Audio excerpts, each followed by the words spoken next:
এই তুমি এসব কি করতেছো কচি? মানুষজন কি ভাববে তুমি এভাবে চলে গেলে?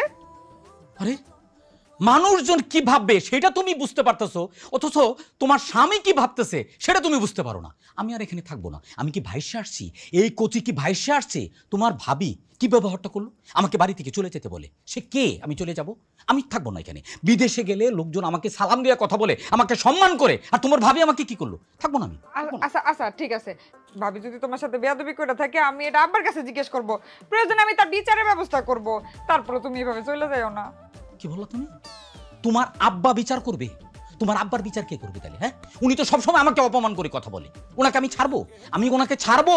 ওনাকে তো আমি অপমান করতে পারি, কিন্তু তোমার বাবা, আমার শ্বশুর বলে ওনাকে অপমান করি না। উনি কিভাবে কথা বলে, আমাকে চোর সাব্যস্ত করছে, কথায় কথায় আমাকে অপমান করে, আমাকে বলে বাড়ি থেকে চলে যাও। আজকে তার ছেলের বউ, সে আমাকে বলতে চলে যেতে। আমি থাকবো না, থাকবো না, আমি থাকবো না। এভাবে যাইও না, তুমি এভাবে চলে গেলে আমি তোমার ছাড়া একলা কেমনে থাকবো? তুমি আর কতদিন কষ্ট করে থাকো এখানে? আমি না এই অপমান আর নিতে পারতাছি না। তুমি তো জানো আমি একটা বংশীয় ছেলে, আমি বিদেশ ফেরত একটা ছেলে, শিক্ষিত ছেলে, আর আমাকে তোমার ভাবি অপমান করে।